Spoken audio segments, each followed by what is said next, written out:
O assunto dessa aula é um pouquinho polêmico. Nós vamos falar a respeito de cotas raciais em concursos públicos.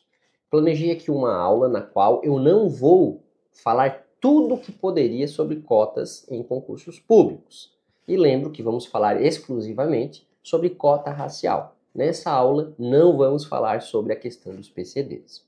Separei aqui para vocês uma tese que eu cunhei há algum tempo no meu livro, que é as teses que nós tratamos a respeito do candidato que é aprovado num concurso público como cotista, depois num segundo concurso público ele é reprovado como cotista e num terceiro concurso ele novamente é aprovado como cotista racial. E aí cunhei essa tese como sujeito camaleão.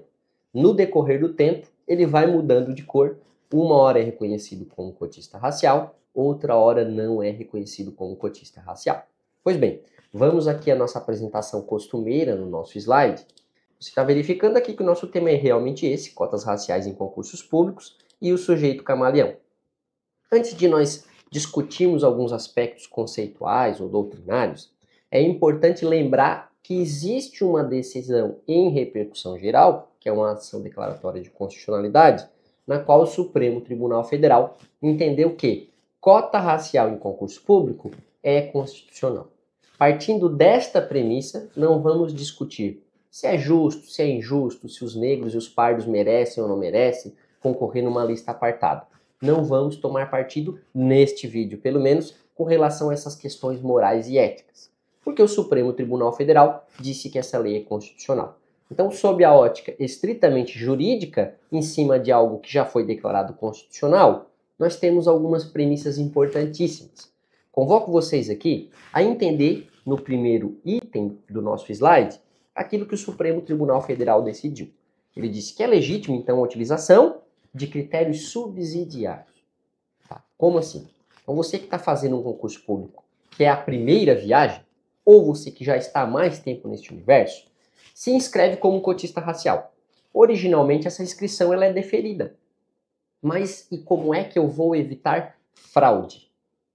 Para evitar fraude, se convencionou criar o que se chama de comissão de heteroidentificação. Nada mais é do que um indivíduo ou uma comissão composta por indivíduos que vão validar a sua autodeclaração. Então, eu, Renan, me percebo pardo. E eu sou pardo? Bom, essa pode ser a minha percepção e eu não vou discutir isso. Mas uma comissão composta de alguns indivíduos vai verificar se eu estou tensionando cometer fraude ou se eu realmente tenho aspectos fenotípicos que conseguem provar que eu pertenço a uma coloração parda ou negra. Bom, então essa comissão, que vai ser composta de alguns indivíduos, vai verificar os itens previstos no edital ou na legislação do ente federado, para verificar se aquele indivíduo atende ou não atende aqueles critérios. Em alguns locais, você vai verificar que existe, de acordo com a lei, o critério da ancestralidade. Em outros locais, a legislação vai dizer que o critério é exclusivamente fenotípico. Nariz, boca, olhos, cabelo, coloração da pele. Então nós temos que ver o que é que diz a lei do órgão para o qual você está fazendo o concurso público, ou se existe uma lei a nível municipal, estadual, geral. Às vezes nós temos legislações diferentes dentro do mesmo estado ou do mesmo ente federativo. O que você precisa verificar aqui? Tá? Nós precisamos verificar o seguinte. O Supremo Tribunal Federal, na ADC 41, disse em voto do ministro Alexandre de Moraes, que é o nosso segundo item, que deve ser priorizada a avaliação documental, em detrimento da heteroidentificação. Bom, o que significa isso na prática? Veja, eu servi ao Exército e lá consta que eu sou pardo, na minha certidão, na minha declaração, de reservista no caso. Na minha certidão de nascimento, consta que eu também sou pardo. Em cadastros juntos ao município, porque todo mundo mora no município, consta lá, numa assistência social de repente, que eu sou pardo. Então, no histórico da minha vida, eu sempre fui reconhecido pelo poder público como pardo. E aqui entra uma questão extremamente importante. Eu não sou pardo ao seu olhar, mas eu posso ser pardo no contexto em que eu vivo.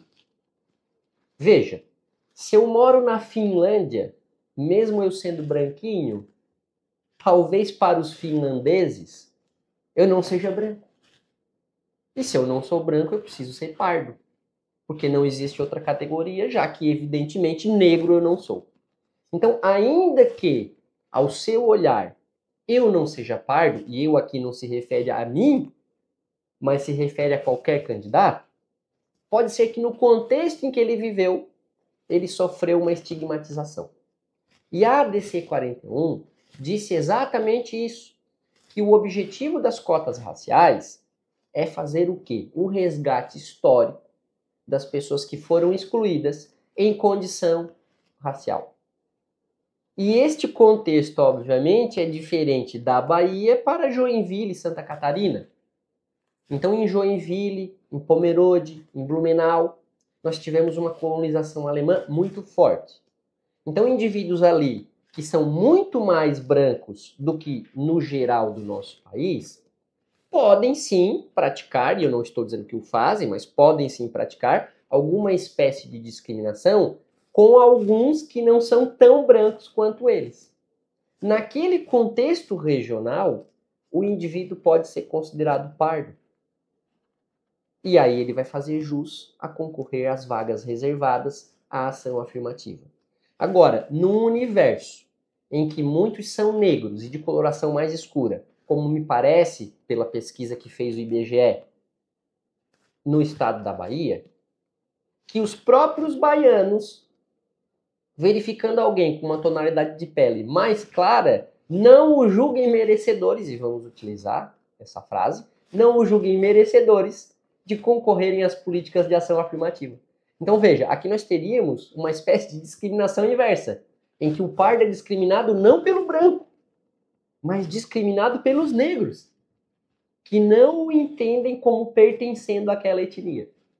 Então, num contexto onde muitas pessoas são negras, retintas, ou com a tonalidade de pele, mesmo quando são pardos, mais escuras, talvez estes pratiquem uma discriminação com aqueles que têm um tom de pele mais claro, mas que necessariamente não são brancos.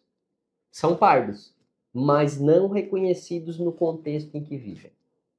Por isso, essa questão das cotas raciais em concurso público é extremamente problemática e está muito longe de ter uma solução pacífica. Veja, cunhei aqui a tese do sujeito camaleão e trouxe um exemplo na tela para que vocês possam entender. Vamos pegar aqui o sujeito camaleão mesmo.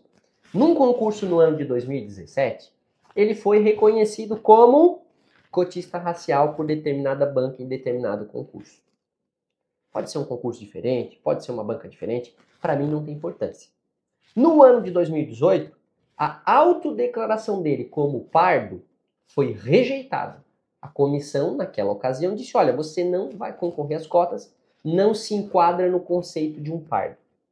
E aí, no ano seguinte, em 2019, o nosso sujeito camaleão foi novamente aferido por uma banca de heteroidentificação e nessa oportunidade foi novamente conhecido como pardo. Eu questiono você, peço que comente aqui embaixo e me diga como é que o indivíduo pode, em um ano, ser considerado pardo, no seguinte não ser e no terceiro ano ele ser novamente considerado pardo. Qual dessas oportunidades, ou quais dessas oportunidades, houve justiça material? Nas duas em que ele foi admitido como cotista ou naquela única em que ele não foi admitido como cotista? Não houve aqui uma espécie de quebra de isonomia não para com outros, mas do próprio candidato para com ele mesmo? Porque num contexto ele é pardo e em um segundo contexto ele não é pardo. E num terceiro contexto volta a ser pardo. O que aconteceu com esse indivíduo? Tomou sol demais? Será que ele realmente é um camaleão e de acordo com as circunstâncias ele muda de tonalidade de pele? Ou as características? Será que ele fez uma cirurgia? O que explica isso? Por isso, Eu trouxe aqui para vocês, e nos slides seguintes, nós vamos verificar que há um problema sério relacionado às bancas de concursos públicos. E isso está muito bem exemplificado no edital do ano de 2021 da Polícia Federal. Você vê aqui comigo na tela que o item 6.2.7.2 do edital da Polícia Federal trouxe uma cláusula expressamente prevendo que a aprovação anterior em outros concursos, qualquer registro, qualquer documento que o candidato apresentasse como prova de que era pardo, não teria nenhum valor. Então, veja, eu trago uma certidão de nascimento, um cadastro junto ao sistema de assistência social da minha prefeitura, ou um registro no sistema de segurança pública do meu estado, eu trago um reservista do Exército, qualquer documento público. Isso significa que a aprovação anterior em concurso público também poderia ser usada, porque é um documento público que me admitiu como cotista. Segundo o edital da Polícia Federal, estes documentos não têm valor probatório. Bom, eu vou voltar no slide anterior, não aqui na tela, mas em questão de citação. Nós vimos que o ministro Alexandre de Moraes, lá na ADC 41, falou que a comprovação documental precedia a avaliação pela comissão de heteroidentificação. Ou seja, o indivíduo traz um caminhão de documentos e demonstra que ele é cotista, que assim ele foi reconhecido em diversos contextos. E a administração cria um edital e diz, olha, eu nem quero saber em quantos concursos tu foi aprovado, eu não quero saber se tu sofreu discriminação, eu não quero saber de nada. Para mim, o que vale é o que aquela comissão específica montada para aquele concurso vai decidir. Isso parece justiça? Isso parece correto? Então, todo o histórico de vida do indivíduo é esquecido? Não serve para nada? E aí, o que você acha? Comenta aqui. Esse assunto é muito polêmico, eu sei que muitas pessoas ficam com medo de discutir, mas essas discussões são necessárias. Verifique aqui. Nós temos nessa tela a explicação de que esse tipo de edital viola o decidido na ADC 41. Bom, então, se nós sabemos que isso viola a ADC 41, nós sabemos que viola por quê? Porque existem decisões judiciais admitindo isso. Eu trouxe no contexto em que nós estamos discutindo de aprovação anterior em concurso público, então não busquei aqui jurisprudência sobre comprovação documental, como certidão de nascimento e outros documentos, embora isso exista.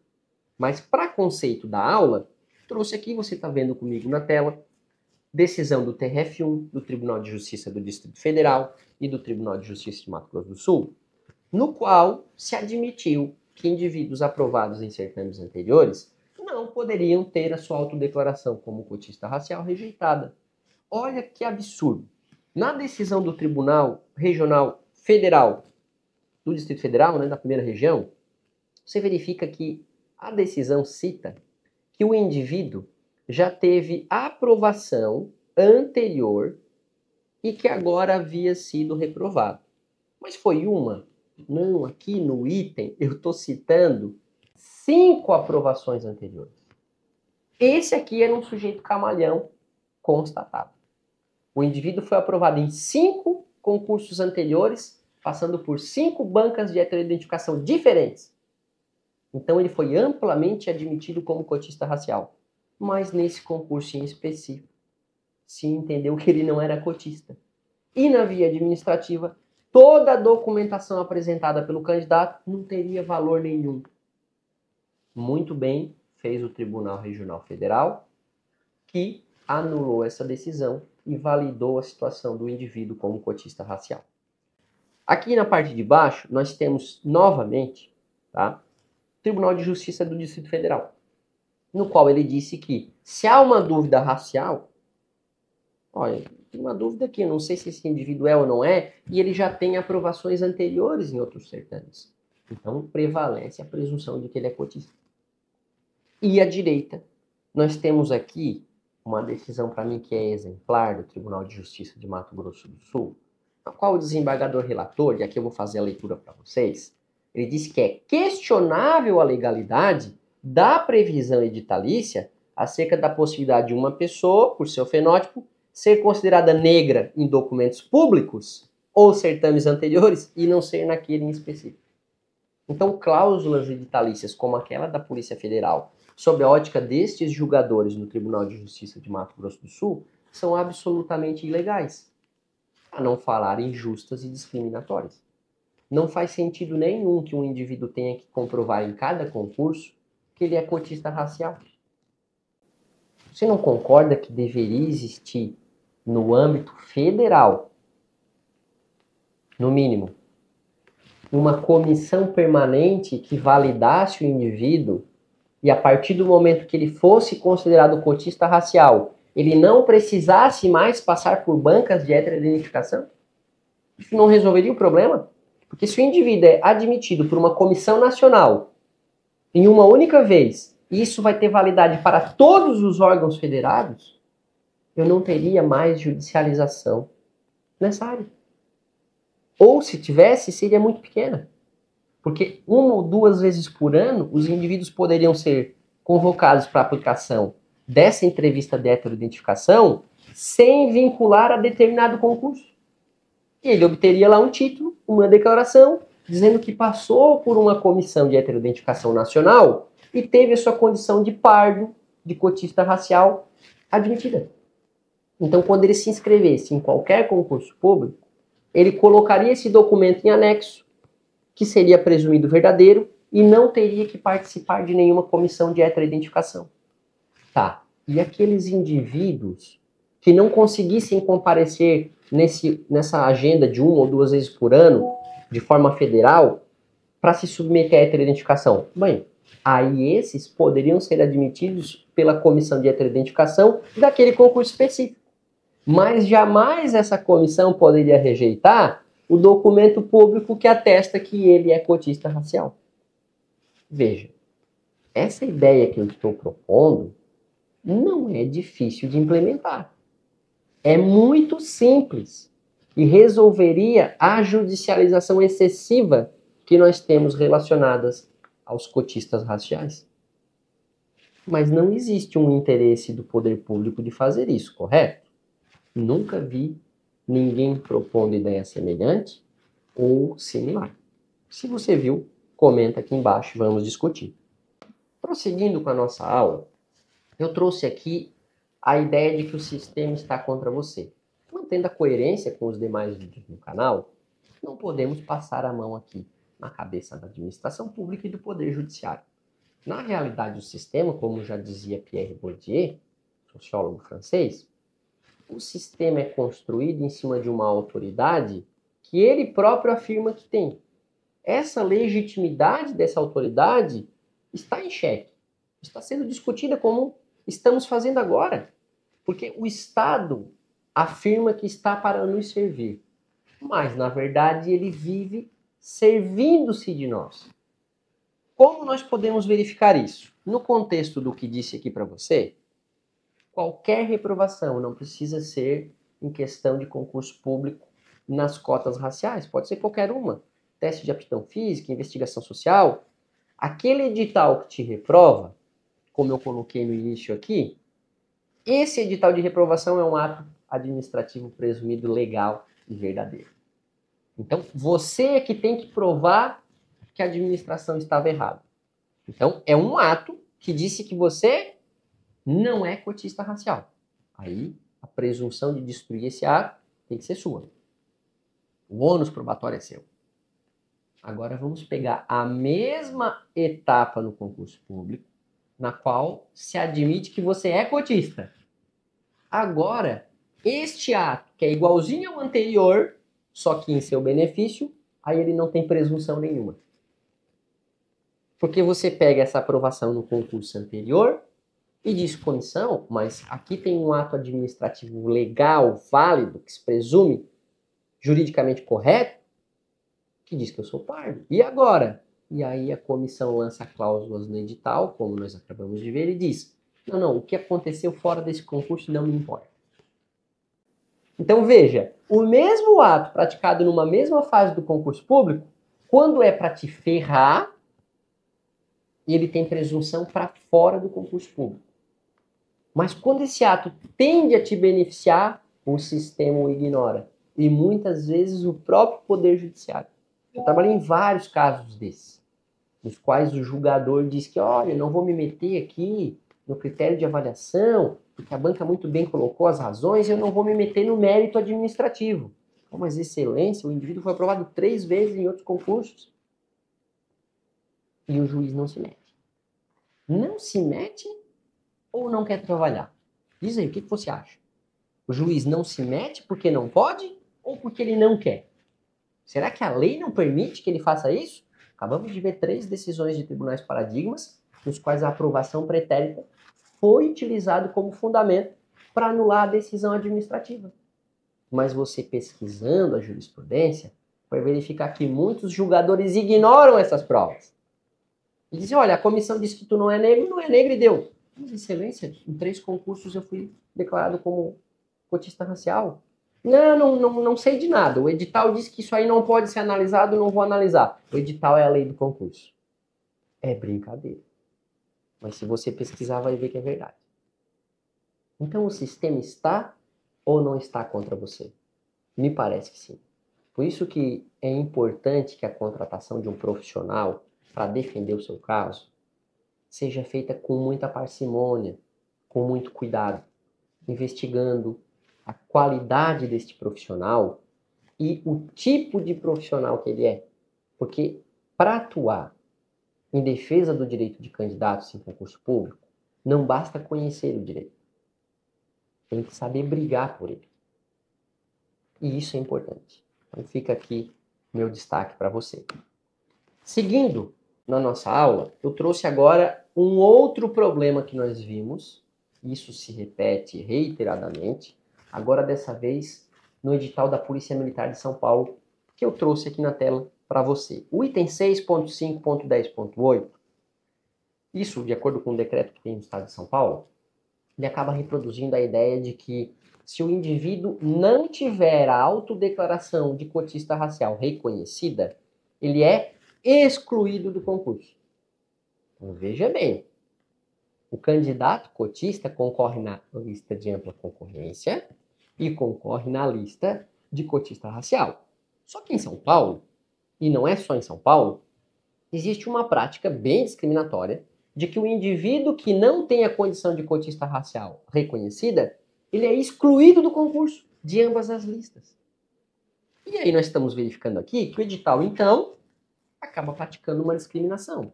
Porque se eu tenho dúvidas com relação à minha situação de cotista racial, o que é normal que eu raciocine?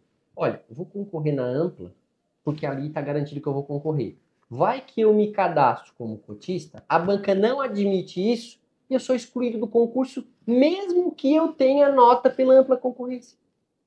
Então, o indivíduo poderia ser o primeiro colocado na lista geral e o 10º cotista. Vamos supor, né, que isso fosse possível. A matemática não seria. Mas fazendo esse exercício mental, se o indivíduo não tivesse a condição de cotista racial reconhecida, ele ainda poderia ser nomeado pela lista ampla, porque tem colocação para isso. Só que cláusulas como essa do edital da Polícia Militar de São Paulo expulsam esse indivíduo da participação em todas as listas do concurso. E aí, na sequência, eu preparei aqui um slide no qual nós temos algumas decisões do Tribunal de Justiça de São Paulo que demonstram que o que eu estou citando acontece muito.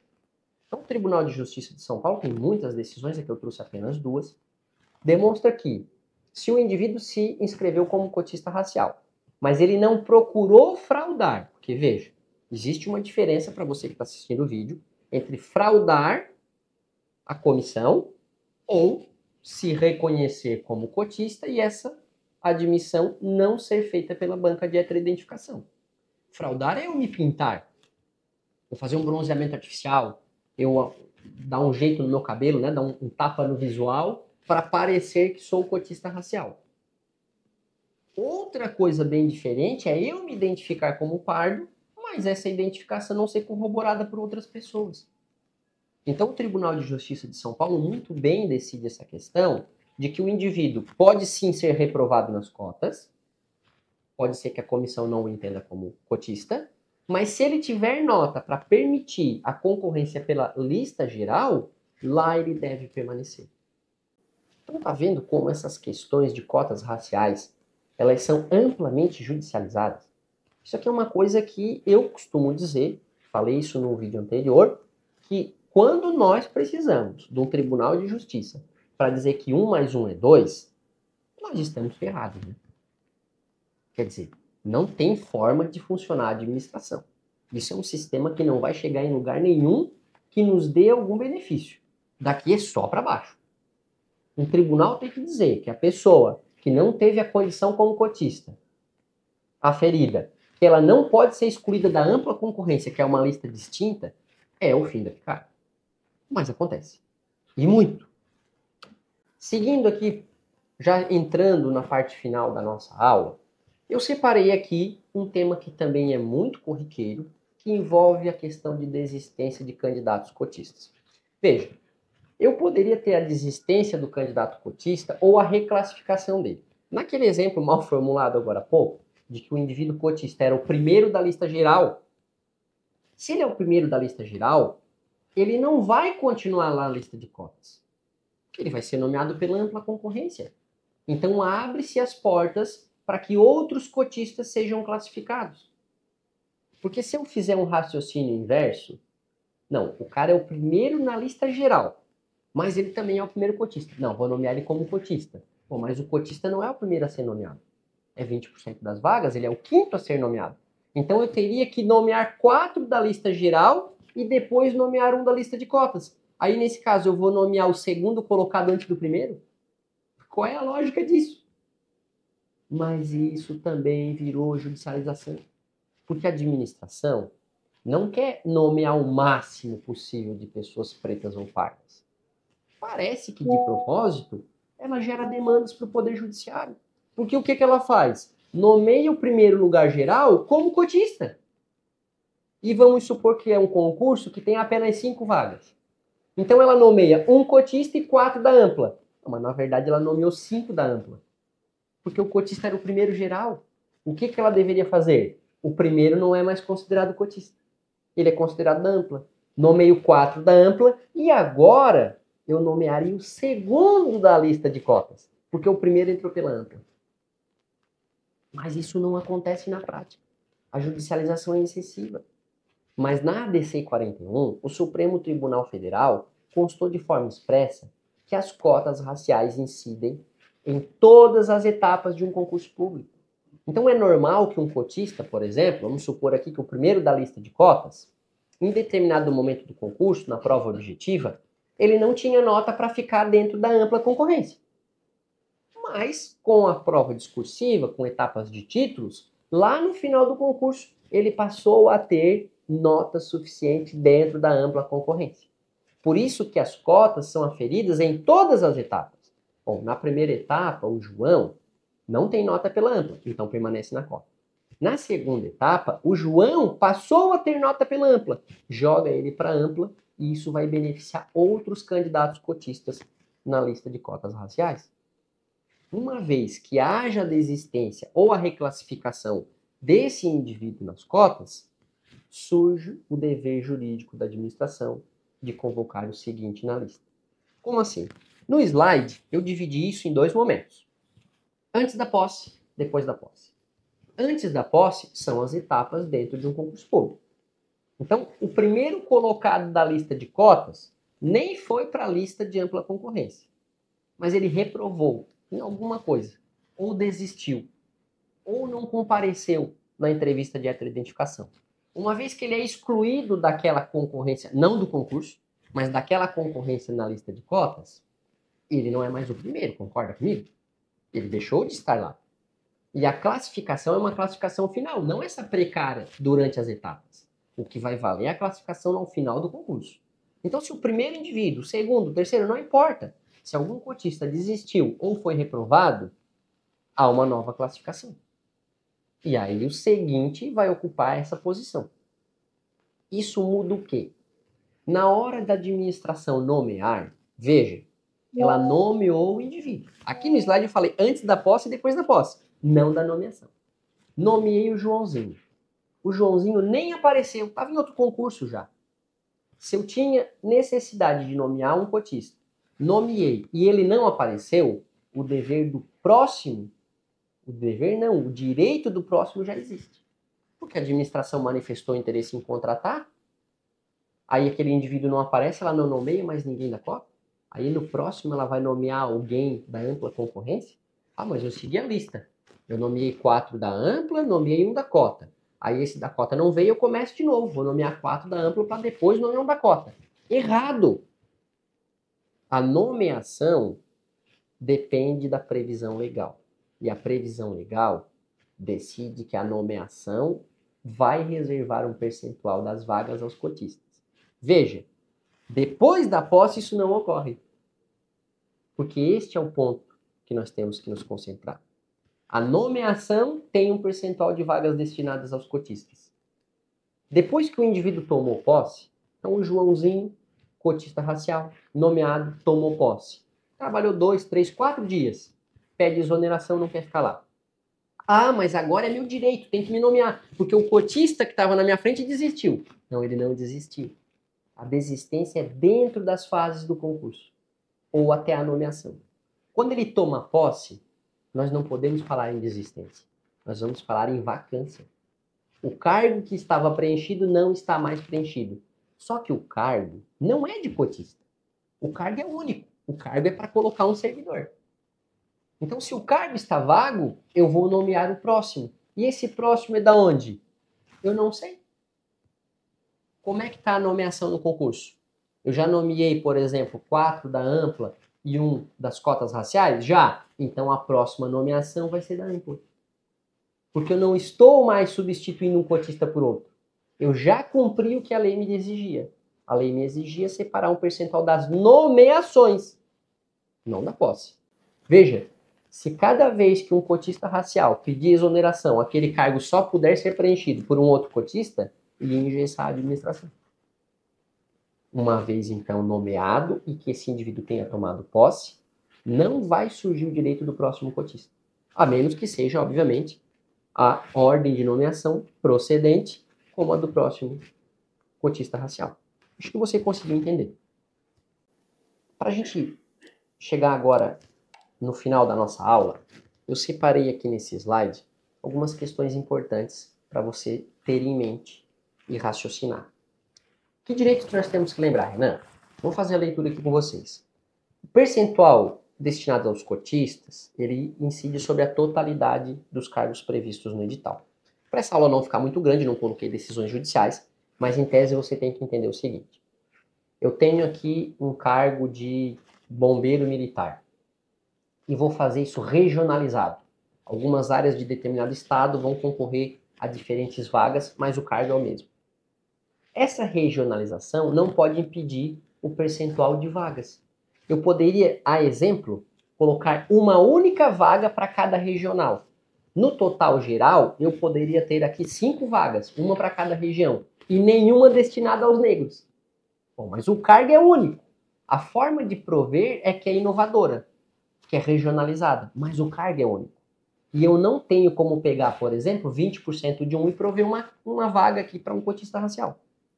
Essa forma da administração de prever a forma de nomeação, a forma de concorrência no concurso, está impedindo a incidência da lei de cotas. Por isso é ilegal. Então eu tenho que considerar a totalidade de vagas oferecidas, ainda que de forma regionalizada. E é sobre essa totalidade que vai incidir o percentual. Também a questão da especialização. Decisões muito recentes do STJ, dos tribunais federais, têm entendido que, olha, aqui é um cargo de professor, mas é um professor para cada área. Bom, então eu nunca vou prover um professor pela lei de cotas. Porque, por exemplo, eu vou ter ali no máximo 2, 3 professores de cada área, e aí não vai dar o percentual de 20% nunca. Então, se entendeu que a especialização do professor também seria irrelevante para efeito de cota racial. Tem que considerar a totalidade dos cargos. Segundo item para você lembrar. Se o candidato cotista está classificado na ampla concorrência, em qualquer das etapas, Isso abre oportunidade para que um novo cotista se classifique na lista de cotas. Não esqueça disso. Terceira, nós já vimos aqui, comentando isso em cima do primeiro, que o percentual de vagas destinadas aos cotistas incide em todas as etapas. Isso é importantíssimo, eu coloquei como item à parte, para que você lembre, em cada etapa uma nova classificação e reclassificação. Às vezes um cotista estava na primeira etapa, na segunda ele vai para a lista de amplo, abrindo a possibilidade de um novo cotista ingressar naquela vaga dele na lista de ação afirmativa. Último item, isso é exclusivo para ingresso no Poder Judiciário. Essa resolução aqui de 203 do CNJ de 2015, ela diz que não pode ter cláusula de barreira na classificação de candidatos negros ou pardos em concursos para ingresso na magistratura e nas carreiras do Poder Judiciário. Por que isso? Eu até considero que este item deveria ser aplicado em outros concursos, embora aqui seja uma resolução que se aplica exclusivamente às carreiras do Poder Judiciário. Por quê? Pensa comigo. Se o edital prevê uma cláusula de barreira de que os 5 melhores cotistas avançam para a próxima fase, e esses 5 cotistas reprovam na próxima fase, no final do concurso, eu não tenho nenhum cotista aprovado. E aí eu não vou respeitar a lei de cotas. E não vou prever nenhuma vaga para ação afirmativa, ainda que eu admita que, olha, mas eu previ a vaga, eles é que não passaram. Então essa resolução do CNJ visou coibir esse tipo de prática, permitindo que não haja uma cláusula de barreira para os indivíduos cotistas, porque ao final do concurso público eu teria uma maior chance de que houvessem candidatos cotistas aprovados, e aí eles poderiam ser nomeados de acordo com a lei federativa, ou a lei municipal, ou a lei federal mesmo, que trate da nomeação de candidatos com vagas reservadas pela ação afirmativa de cotas raciais. Acredito que você conseguiu entender muito bem aquilo que nós conversamos aqui. Espero que, se ficarem dúvidas, vocês comentem aqui embaixo, podem me questionar. Espero melhorar para os próximos vídeos, sempre trazendo um conteúdo relevante com discussões que são necessárias. Mas diz aí para mim, essa ideia do sujeito camaleão, que muda de cor, que muda de critério de identificação, de banca para banca, de concurso para concurso, faz algum sentido para você? Comenta aqui embaixo.